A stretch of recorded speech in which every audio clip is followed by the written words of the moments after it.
สำหรับใครที่อยากซื้อเหรียญเองในแมเนนและก็อยากโอนเหรียญจากแมเนนมาหา BX Trade ด้วยตนเองเนาะคลิปนี้เราจะมาสอนวิธีการซื้อเหรียญและก็โอนเหรียญจากแมเนนไปหา BX Trade ด้วยตนเองเนาะ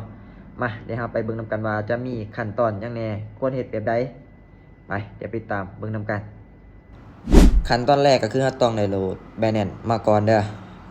โหลด Binance มาก่อนโหลดมาเป็นที่เรียบร้อยแล้วก็จำเข้าไปสำหรับ Binance นี้เราก็ต้องได้ยืนยันตัวตนทุกคนต้องได้ยืนยันตัวตนแล้วก็ผูกบัญชีธนาคารให้มันครบให้มันถูกเนาะต้องยืนยันตัวตนให้มันสำเร็จพร้อมถ้าว่าเราอยากเติมถอนเองจะเฮ็ดหยังก็อย่างเราต้องได้ KYC เบิดเนาะทุกเว็บเนาะถ้าว่าเราอยากเติมถอนแล้วก็ซื้อเหรียญเองเราต้องได้ KYC เบิดหลังจากเรา KYC เรียบร้อยแล้วเนาะผูก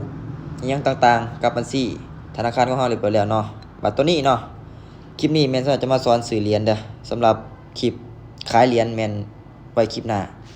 หลังจากเข้ามาในแม่นแล้วเนาะเข้ามาบอนนี่การซื้อขายจำเข้าไปแล้วมันจะเขียนว่า P2P เห็นบ่ P2P ทั้งตึกเนาะจำเข้าไปเลย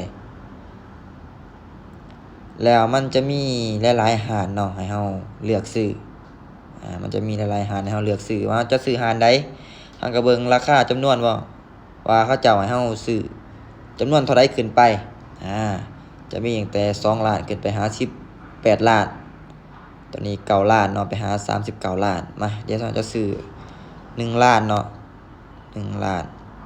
จะซื้อหารนี้เลยตัวนี้เลย21,979จะซื้อหารนี้เลยกดจำบอนซื้อนี้เลยแล้วก็มาพิมพ์จำนวนเงินใส่บอนนี้เนาะว่าเราจะซื้อเท่าไหร่เราจะซื้ออยู่ที่1ล้านเนาะ1ล้านจะได้อยู่ที่45จำ41หลังจากเราใส่จำนวนเงินเรียบร้อยแล้วเราก็กดวางคำสั่งเลยแล้วก็มากดบอนนี้สนทนาเราก็มาสนทนากับเขาเจ้าหรือว่าเราอ่านนี่ก่อนก็ได้เนาะก่อนที่เราจะโอนเงินเราต้องอ่านก่อนเนาะอ่านรายละเอียดว่าเราควรใส่คำอธิบายแบบใดเราต้องอ่านก่อนระบุให้มันถูกเนาะเบิ่งชื่อธนาคารหยังต่างๆให้มัน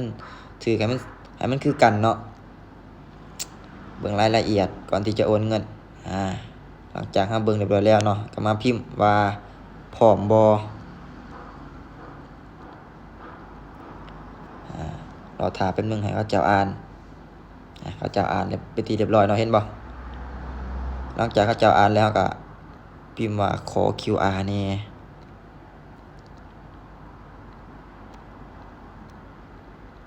เขาเจ้าส่งมาบ่พิมพ์ก็ได้มีแต่ว่าบันทึกเอาแล้วก็ไปโอนเงินให้เขาเจ้าเนาะโอนเงิน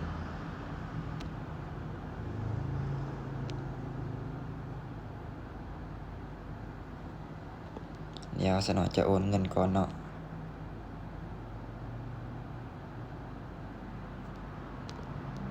ปึ๊บรอท่าแป๊บนึงจะโอน1ล้านกีบเนาะ1ล้านเห็นบ่จะใส่ไม้เฮาเลย1ล้านเนาะค่าเครื่องเขาเจ้าตั้งให้ไปที่เรียบร้อยเนาะบางหารเขาเจ้าก็ตั้งให้เลยบางหารก็เฮาได้ใส่เองเนาะกดยืนยันเลยแล้วแคปเอาบิลตัวนี้เนาะบิลการโอนเงินไปส่งให้เขาเจ้า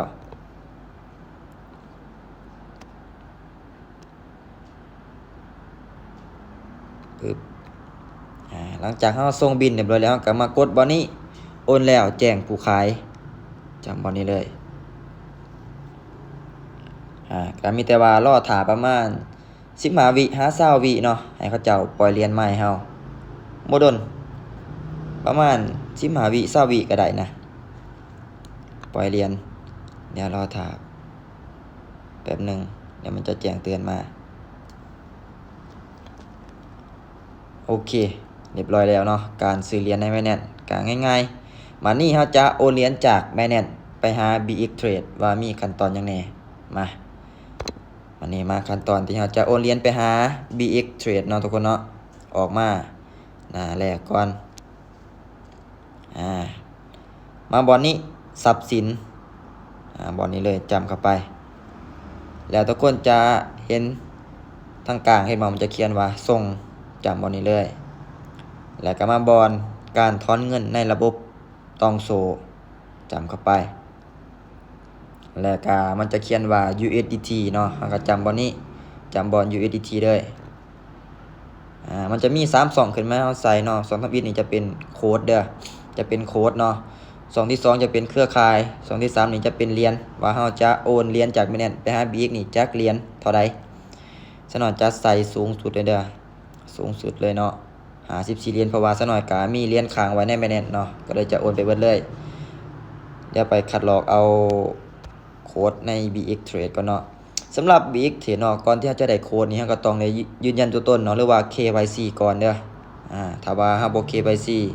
จะเติมถอนเองภายนอกบ่ได้เนาะเราต้องได้ KYC ก่อนมาบอนเติมเงินเนาะแล้วก็มาบอนเครือข่ายคริปโตมันจะมีขึ้นมาเนาะเห็นบ่จะมีโค้ดแล้วก็ QR ซะหน่อยจะคัดลอกเอาโค้ดเอาเลยปึ๊บออกมาวางใส่เลย2ทวิตเลยวางโค้ดใส่2ทวิตเลย2ที่2นี่จะเป็นเครือข่ายเด้อBNB Smart Chain BEP 20เนาะต้องเลือกให้มันถูกเนาะถ้าว่าเราเลือกบ่ถูกแน่นอนโอ้มันจะแก้ไขยากเนาะฉะนั้นแล้วต้องเบิ่งให้ดีก่อนที่จะโอนเหรียญไปหาเส้นใดเส้นหนึ่งเนาะต้องเบิ่งให้ดีให้มันคักแน่มาจำกันไปเลย BEP 20ปึ๊บแล้วก็มากดถอนเงินเลยกดยืนยันรอถ่ายแป๊บนึงมันจะมีให้เราใส่รหัสเนาะคือรหัส 2FA รหัส 2FA จำบอลนี้ได้เด้อรหัสผ่านแบบตัวเลขของข่อยแม่นบ่สามารถใส่ได้เราก็มาเอารหัส 2FA เอารหัส 2FA วางใส่ปึ๊บรอถ่าแป๊บนึงเนาะประมาณ20 วิหา30 วิสูงสุดเนาะโอเคสำเร็จเรียบร้อยแล้วเนาะเข้ามาเบิ่งใน BX Trade ว่ามันโอนเข้ามาแล้วบ่ยังเนาะรอถ่ายอีกแป๊บนึง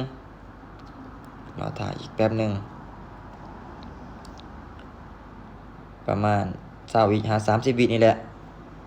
ถ้าว่าโอนแล้วมันก็จะเตือนเนาะจะเตือนมาเดี๋ยวรอถ่ายแป๊บนึงออกก็ได้